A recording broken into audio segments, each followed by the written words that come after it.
এই ইউটিউবার যারা তোমরা রেকর্ড করতেছো না তো, রেকর্ড করো না। আপনারা কি আমার মাঝে কোনো অশ্লীলতা দেখেছেন কখনো? দেখেছেন? সে কিন্তু এই কথাটা বলেছে, সে আমাকে দেখাই দিতে হবে, নাহলে কেমন বাপের ভূত এখান থেকে যাইতে পারতো না। আমাকে দেখাই দিতে হবে। তার কথার ভাজে বোঝা যায় এরা মনে হয় যে মনে এমবিবিএস পাস করছে, ঠিক আছে না? তেমন করেন আমাদের অনেক সিনিয়র, কিন্তু কি গান করেন জানেন? ডুকুর ডাকুর ডুকুর ডাকুর ডুকুর ডাকুর। আমি আজকে 7 বছর 8 বছর হয়েছে হবিগঞ্জ আসছি, এসে এই যে 7-8টা বছর একই গান শুনে যাচ্ছি, একই গান শুনে যাচ্ছি, একই গান শুনে যাচ্ছি। ডুকুর ডাকুর ডুকুর ডাকুর মানে এই তালই।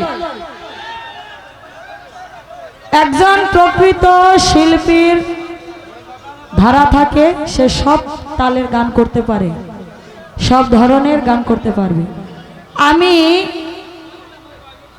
যে গানটি করেছি একটি দেহতত্ত্বের গান, একটু মনে হয় তিনি এই গানটির মধ্যে আমার ক্রিটিসাইজ করছে। কেমন? যে মানে আমি তালটারে একটু ফাস্ট বিটে গাইছি এই জন্য, কারণ এটা মেলা। যারা কমিটি আছে তারা এই যে রাজু বাবুকে আনছে কেন?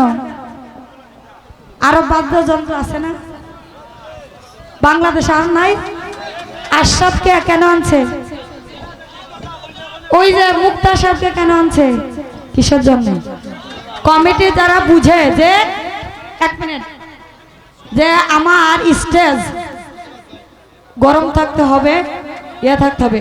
5 জন শিল্পী আনছে, বাপের 5 ফুট থাকলে 1 ফুট তেরা থাকে, সেই তেরা আমি। কিন্তু তেরা ফুটের প্রতি মায়া বেশি থাকে। কিন্তু বুঝছো? তুমি আমারে কাহারবা, দাদরা, ত্রিতাল, ঝাপতাল যদি পারো একটা তালের মধ্যে একটি গান করে দেখাইও। আর তালগুলো লয়ে মাত্রায় বলে দিবা কয় কয় ছন্দে যায়। আমরা এইভাবে গান শিখেছি, বুঝছো? আমি গানটা আর আরেকটি কথা বলেছে, আর আমি যে কথা বলেছি তুমি যদি পারো, আমি কাহারবা দ্রুত তালে গান করেছি বলে দিলাম, তুমি এই বিটে গান করে আমার দেখাইও।